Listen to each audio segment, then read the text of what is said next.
Bonjour à tous et bienvenue dans ce tout nouveau numéro de Scène sur Scène. Bonjour cher Christophe. Bonjour cher Mathieu, bonjour à tous. Aujourd'hui, au programme de grandes retrouvailles, les méandres de notre inconscient et de l'absurde à l'état pur. Mais pour commencer, direction le théâtre Marigny pour exhumer un petit bijou du théâtre de boulevard. À quelques jours de la fameuse chasse aux œufs, certains s'apprêtent évidemment à se souhaiter de joyeuses Pâques. Et ce n'est pas avec du chocolat que le théâtre Marigny les célèbre en ce moment, mais avec un véritable petit bonbon, la pièce mythique de Jean Poiret, Joyeuse Pâques. Mythique effectivement. Alors que son épouse s'est absentée pour le week-end pascal, Stéphane décide d'inviter chez lui une jeune demoiselle pour boire un dernier verre. Mais voilà, sa femme rentre plus tôt que prévu et surprend son mari en bien trop charmante compagnie. Pris de court, il va falloir trouver voire une multitude de stratagèmes. Ah, c'est clair, le premier d'une longue série. Faire croire déjà à sa femme que celle qu'elle croit être sa maîtresse n'est autre que sa fille, issue d'un précédent mariage. Et c'est parti pour un incroyable jeu de dupes. Il suffit de trouver un homme et une femme en tête à tête pour qu'aussitôt on bâtisse des romans. C'est ma fille. Allez, t'es plus une gamine qui peut coller à ton terre comme ça, là, allez. Alors je vous présente ma belle-fille, Julie. Ah, Ma fille. la mère. C'est maman. Bonjour. Comment ça va, toi? Après le canard à l'orange, Nicolas Briançon, en digne héritier de Jean Poiret, se révèle être un délicieux menteur et Alice Dufour, pétillante et absolument irrésistible dans le rôle de la fausse fille, saute mais alors à pieds joints dans les mensonges et s'en fait presque les siens. Gwendoline Amon aussi qui est dans le casting, plus coriace que jamais, semble s'amuser tout en passant pour naïve. Et la géniale Claire Nadeau saupoudre d'un humour ravageur ce petit chef-d'œuvre du vaudeville presque digne de Feydeau. Ce qu'il en ressort, c'est qu'il est bien compliqué de dépoussiérer un grand classique 43 ans après sa création et qu'à l'unisson, le défi est relevé haut la main. Tous les quatre entourés de Muriel Combeau, Pascal Elso, Dominique Fro, Raphaël Duléry, le fils d'Antoine, vous donnent rendez-vous au Théâtre Marigny. Joyeuse Pâques, c'est jusqu'au 30 avril. Mon grand Seigneur, si vous êtes dans le quartier, jetez un coup d'œil.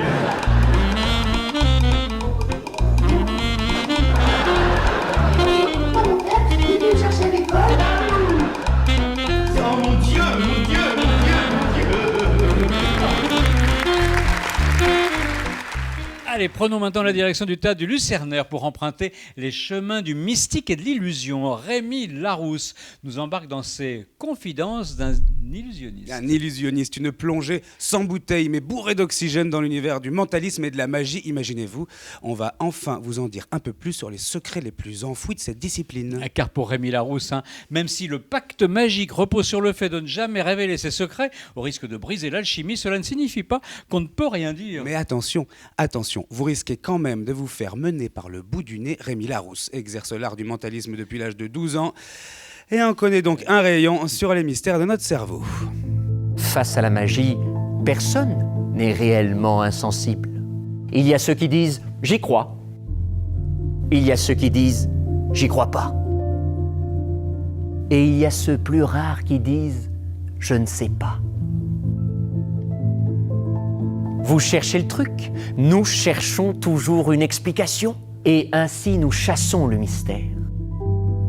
Je vais vous faire une confidence. Nous sommes tous des illusionnistes.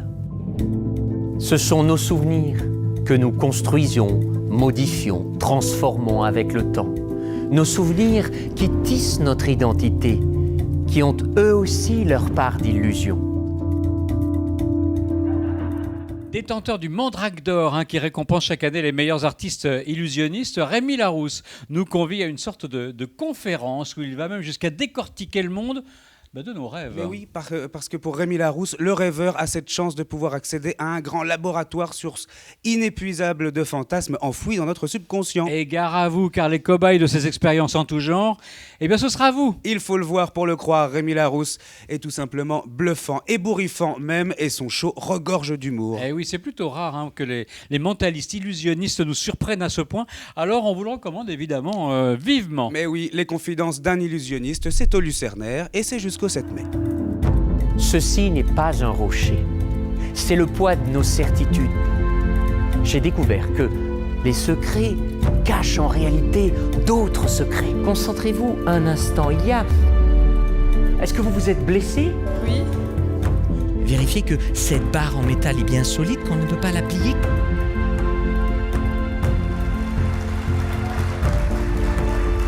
Prenez Magritte, écrivez, tout ce que l'on voit cache toujours autre chose.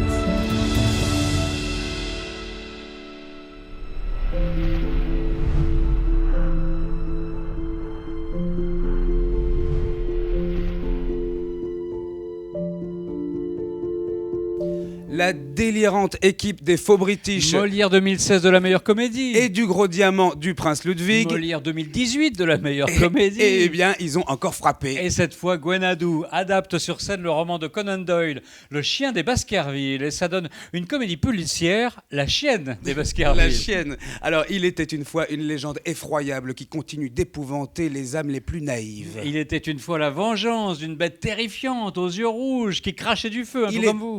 Il était une fois 5 comédiens qui, à eux seuls, incarnent 15 personnages du célèbre roman de Conan Doyle et aussi un chien monstrueux. Sans oublier l'horrible tueur de Scream et qui sait, peut-être encore d'autres personnages. La chienne des Baskerville.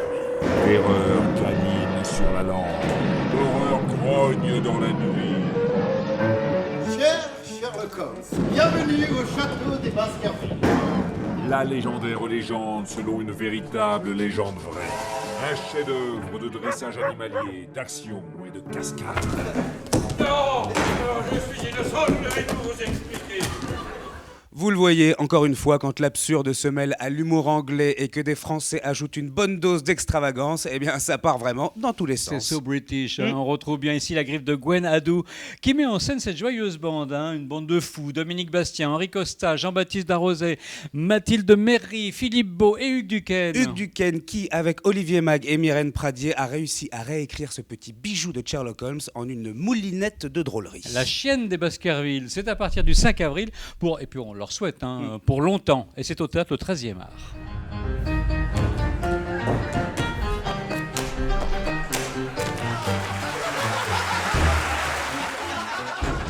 le rideau, je vous dis! Dans vos histoires, il n'y a pas beaucoup de place pour les femmes. Oh, et ce serait donc elle aussi qui serait l'auteur? L'autrice! La chienne des Baskerville. Une comédie policière absurde et canine, à brosser dans le sens du poil.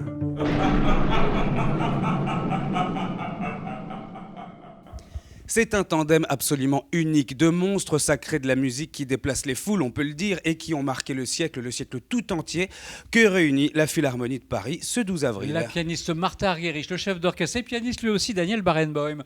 Les deux compatriotes réunis par une indéfectible affection depuis leur enfance à Buenos Aires, seuls survivants d'une époque bénie pour le piano, mais ils sont rarement réunis sur scène. Imaginez-vous qu'à plus de 80 ans chacun, ils n'ont joué ensemble pour la première fois à la Philharmonie de Berlin qu'en janvier dernier.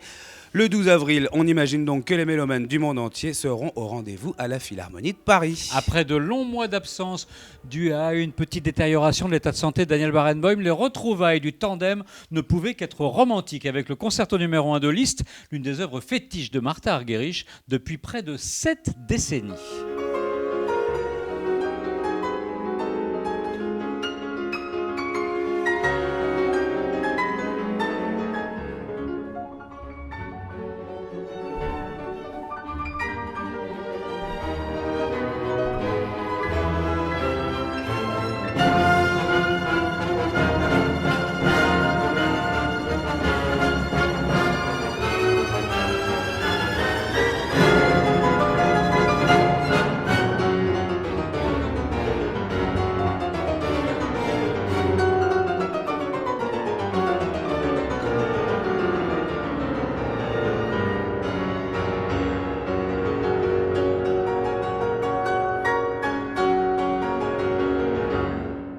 Grand invité de la Biennale Pierre Boulez, Daniel Barenboim, à la tête de la Staatskapelle de Berlin, a choisi de présenter en ouverture du concert le livre pour cordes de Boulez, est d'abord composé pour un quatuor et remanié 20 ans plus tard en version symphonique éclatée, voire explosée. Le tout dans un héritage inattendu, celui d'Hector Berlioz, grâce à sa symphonie fantastique, et de Franz Liszt, 3 partitions qui accumuleront les ambiances contrastées. Alors ce concert, feu d'artifice et l'illustration, on peut le dire, de ce coup de foudre multiple entre Boulez, Barenboim et Martha Argerich. Nul doute qu'ensemble, les deux colosses de la scène, accompagnés par la Staatskapelle de Berlin, seront des partenaires inspirés. C'est à la Philharmonie de Paris, ce sera le mercredi 12 avril.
Après Patrick Dupont, le ballet de l'Opéra de Paris rend hommage à celui qui l'aura accompagné pendant plus de 40 ans, Maurice Béjart. Grâce à lui, le répertoire du ballet s'est enrichi d'au moins une vingtaine de pièces. Parmi celles-ci, 3 ballets autour des thèmes de l'amour et de la séduction. Le premier, L'Oiseau de Feu, est une ode à la jeunesse sur une puissante partition de Stravinsky pour en extraire une force surhumaine. Une source de vie auprès de laquelle de jeunes partisans, entre guillemets, rechargent leur énergie et leur ardeur. Le compositeur autrichien Mahler verra lui aussi son cycle du chant pour un compagnon errant à l'honneur, chorégraphié pour 2 danseurs masculins. Laissant évidemment percevoir toute la finesse et la rigueur du langage corporel de Béjart.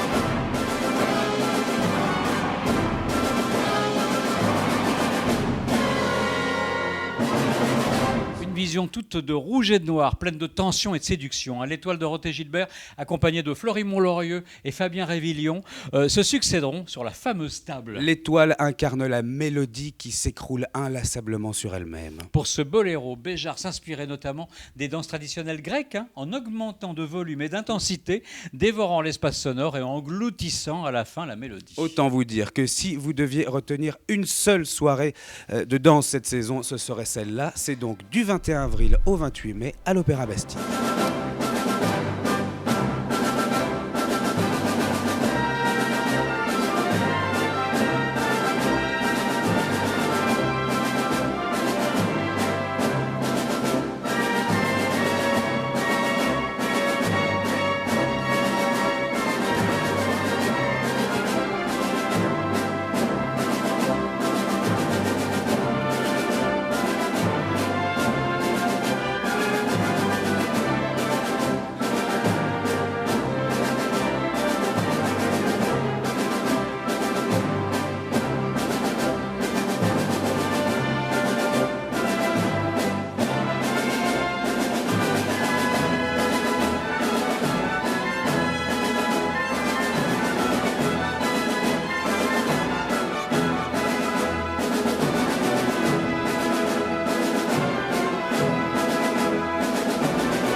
Et voilà, c'est sur cet entêtant boléro, l'œuvre la plus jouée au monde, oui, que se termine cet épisode de Scène sur Scène. Merci à vous de l'avoir suivi.